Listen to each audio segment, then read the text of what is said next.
Coming home, didn't know how to cope with who I was, didn't know how to cope with what I'd been through. I joined the military February of 2002, right after 9/11. Dropped out of high school, got my GED, and enlisted. The first couple months of the war, man, we were in MOP 4. It's nuclear, biological, and chemical suit stuff. Rubber boots, rubber gloves, your gas mask and stuff. And they had, scud alerts going off all the time. So you didn't know if you were going to get hit by scuds or what the deal was.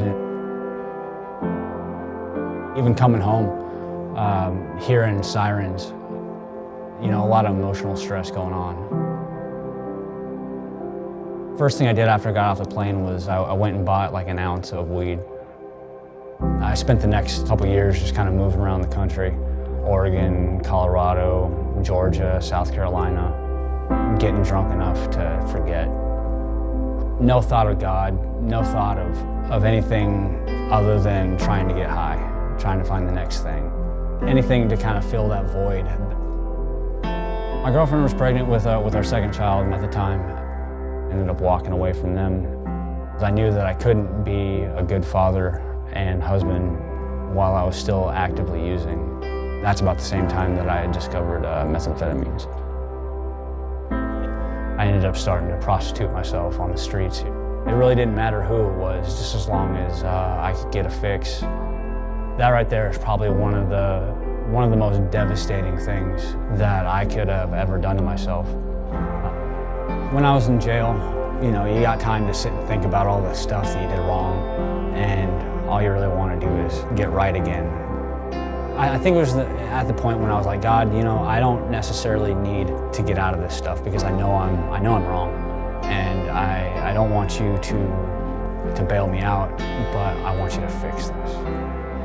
And so I just decided that I was going to let God do the work. I had started to actually pray out going to seminary. At a men's ministry retreat here a couple months ago, I had a prophecy over my life saying that I would preach the word with authority. He said he saw me in a suit and I was a learned man of God. I don't know how God's going to do it, but it seems like the doors are going to open up in that direction. Engage Your Destiny teaches you to let go of the burden, to lay that down. God's forgiven me. That was a really good reminder of that.